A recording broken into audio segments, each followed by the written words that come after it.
Today is International Day on the Elimination of Violence Against Women. It also marks the beginning of the 16-day activism on gender-based violence, which runs till December 10.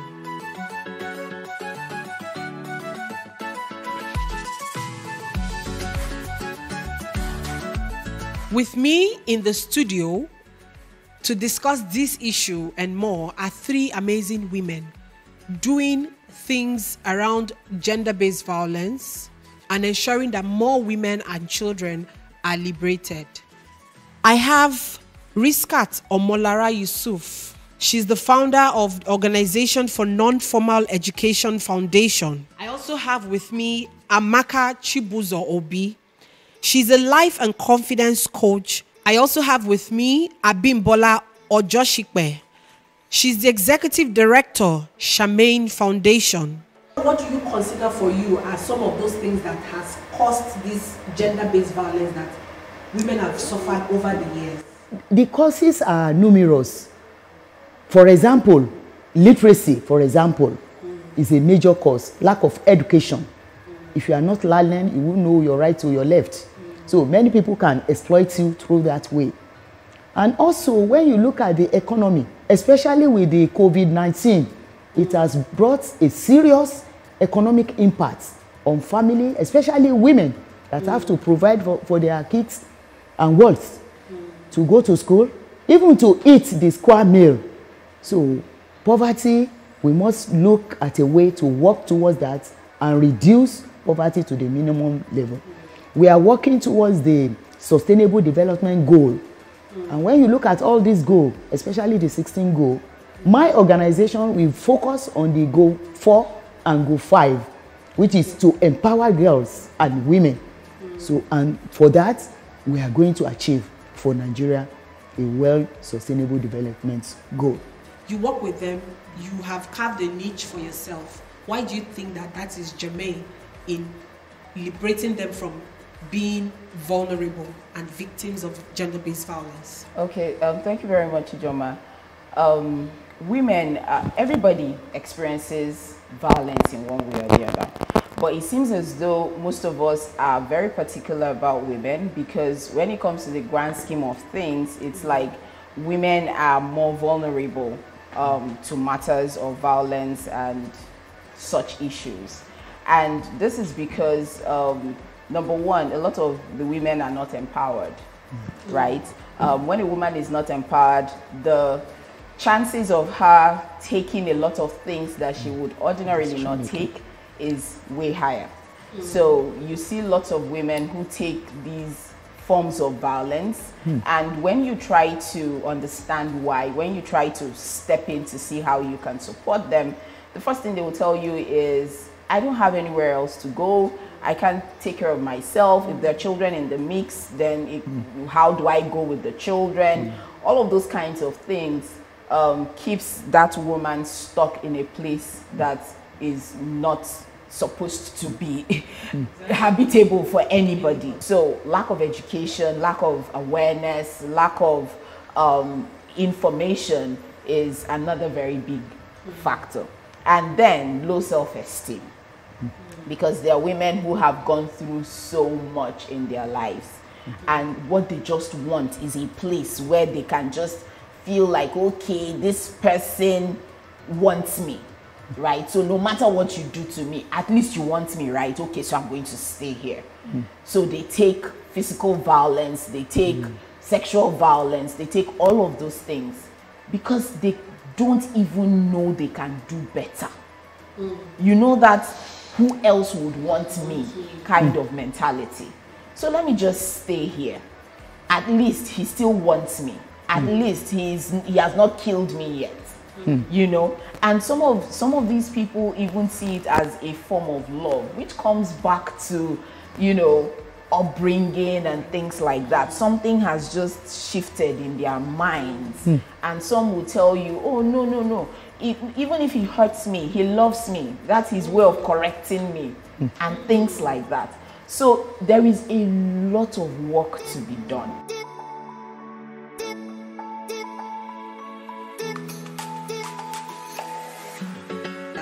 So So Mrs. Ojosipe. Yeah. Yeah. So you do a lot with, you know, pregnant teenagers, orphans, people living with HIV. Yeah. How has COVID, you know, worsened all of this?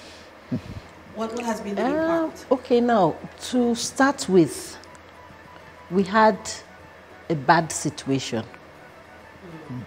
We were talking about the fact that there's so much violence in our communities. You see it amongst young people expressing this violence, even amongst each other. Parents who openly abuse each other in the presence of their children. Children who are suffering abuse at the hands of people who are supposed to be protecting them. Now, with COVID and the lockdown, it made everything worse because it meant you can't even run out or get help. This time around, you are stuck right where you are, and so you just have to bear it. So except for people who actually were able to get, who had information and could reach out, a lot of violence happened during that lockdown period. We had several new cases of adolescent girls who were being abused by members of the family. We had cases of husbands who are abusing their spouses. And these women didn't have anywhere to go because of the lockdown. So it was really bad. We have gone past the lockdown stage. Yeah. How has it been? Okay, we are still having issues of abuse. Agreed. But organizations working with women and children, for instance, like my organization, Chamagne Foundation, by virtue of the kind of work we do, we have projects running on orphan and vulnerable children. And that gives us a platform where we can actually begin to discuss about gender-based violence within the communities. We have platforms, we have the adolescent forums, we have gender norm sessions for adults where we are talking to the mother, the father, the children, different levels. So even the models we are using to teach them are age appropriate. So it means that I can talk to a child of 5 years old. I can talk to them about gender norms. I can, you know, talk to them in the context of what they will understand, and still be able to pass on that information to an adult. So in the communities, we are beginning to talk about these things because unless there's a change, if we don't change the mindset, people will continue with this. Take Agege, for instance. You have violence within the community. It is a common occurrence. A boy beats a girl. It's not a big deal. For them, that is the way of life. So now, unless you begin to talk to them about it and begin to show them what can be different, you won't have behavioral change. And so the essence of those gender norm sessions is actually to be able to reach people with the right information to change. Interestingly enough, we are not stopping on just providing support to women and girls, because we are finding that if you concentrate on only the girls, at the end of the day, you will have, yes, you will have very perfect women, perfect young girls, but they are going to be with these guys. So except you are making, you know, a conscious effort and providing services that reach those boys, then you are doing a disservice even to the girls themselves. If you walk into the community at 8 o'clock in the morning, you see able-bodied men hanging around. What are they doing? Smoking hemp, using drugs, because what's there to do? The opportunities that are supposed to, you know, keep them engaged. Those things are not there.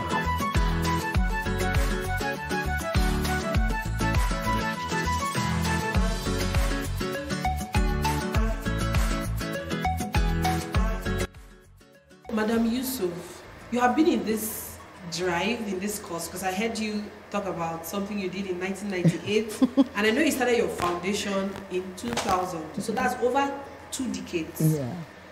How has it evolved? The problems we had then and now, has it increased? When you are in development work, when you have worked for 10 years, then when you look back, it will be as if you have not started. That is development work for you. It's all over the world. So anybody that have sacrificed to volunteer to be a development worker, you should be ready to work till kingdom come. Wow. As the Christian normally say. Now that we have to use our initiative, you use your skill, you use your power. For example, the just concluded Child Protection Network Week. It was 0 funded, but I just used my initiative that I've been working in a community for more than 30 years. So I cannot mobilize resources. I can. Then I wrote a powerful letter to the Olu of Mushin. To my surprise, Olu gave us 20,000. I was so marveled with this money that he gave us that. In my community, over 20 years, you NGOs, you are here. So we normally make a visit to Iyaloja. Kudos to her, Chief Mrs. Olubumi at Ojuwoye Market. All the time she will provide for the children if we are going to school. Because there is some primary school around Mushin, Ojuwoye Community Primary School. Some schools are closer there. So we say, Mama, you are to monitor this school for us. We don't want to see any child in the market during school hour. So we gave her the yellow card from the Women Affairs and Poverty Alleviation. There is a yellow card. You use the card within 8 a.m. and 2 p.m. I also sell for my mother. I was born in Tejosho, Yaba in those days. In the 60s and 70s, I sold. Even I sold during the first Act 77, I remember. I was selling for African brothers. So I was so happy to sell. When I close from school around 2, you will sell till 6, 7, then you close shop, you go home. But these days, you will discover that children, they are beyond parental control. Let parents stand up and do that. Don't push your responsibility to teachers. Don't push your responsibility to community. Don't push your responsibility to family. I will send my children to go and live with my auntie in Oshogbo, my auntie in Ogbomosho. No! Train your child yourself. There are kinds of environments that you will find yourselves. There are kinds of settings you will find yourself, and you would know, wait a minute, this is how life is supposed to be. Do you understand? Like there's some things you would see and you say, why am I not having this kind of life? And when somebody is able to share their story, because before I used to feel like people that were a certain way, people that had certain things, had it from birth. Oh, it's not me. I'm not like that, you know. I don't deserve to have this. But when you hear people's stories, it changes something for you. And you're like, if this person can go through all of this and is here today, then I can. Right? And that's where the shift happened. No matter what it is you may have gone through in the past, you can overcome it. All of it is inside here. It's in your mind. It's not about only education. Yes, education, it will help to some extent. But let people who have overcome all of these things be kind enough to share those stories. Because those stories would cause that shift that would even allow the education to now begin to work. Because when you educate somebody who is closed-minded, they don't get it. There is nothing you will say. The person will just be saying, they don't understand my situation. And she's saying it because she has money. They've heard that a man is not supposed to beat you. You're not supposed to allow a man treat you anyhow. You're not supposed to, you know, to be treated like rag or doormat or all of that. We're on the internet, you still see women take things that you cannot believe because they have not come to that. They haven't got to that level. They have not come to that place. So we'll have to continue the work, like she rightly said, and then keep praying that the light shines on these people.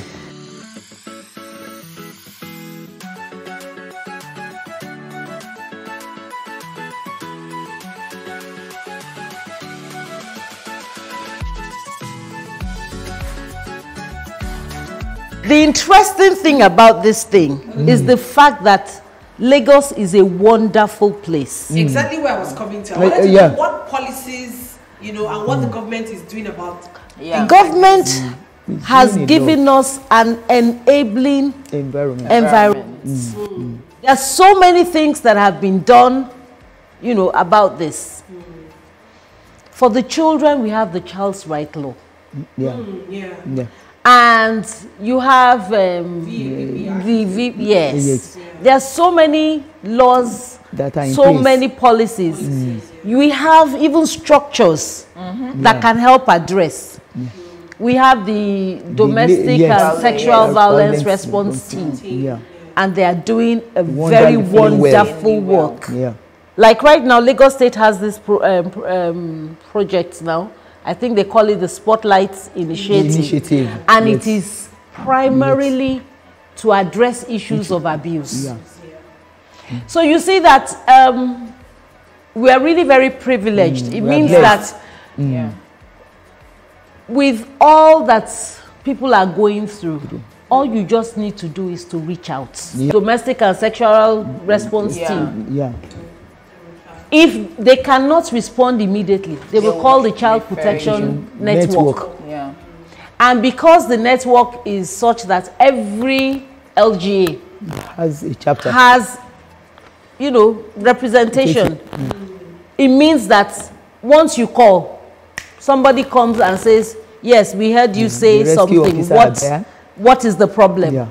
Police will do that. We've had our issues with police. But over the years, there has been a lot of trainings for these policemen. And so now we have the gender desk. Now, by virtue of that gender desk, it means that if I am in Ifakojai, maybe Ojokoro, or one of those remote places, and an abuse occurs, a phone call, someone in that LGA will reach you immediately. And if that person comes, we have Isokoko, for instance, the FSU unit there. Somebody will attend to you there and ensure that that case goes straight to the gender office in Ikeja. So that matter is going to be taken up.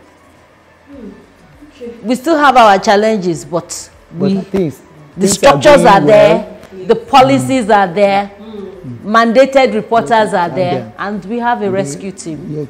So Lagos is wonderful. Beautiful. This has been an insightful discussion, you know, and of course, in all, what we have seen is that people need to begin to speak up. Speak up. They should speak out. They should decide to get a change, desire for themselves. Right now, they are origin the world. It begins today, and until the next 16 days, you'll be hearing so much from women like them and other activists who will be ensuring that more women are empowered and coming out of their shell, speaking out, and together we'll change the world and make our world a better place. Thank you so much for coming. Thank See you next time. Thank you.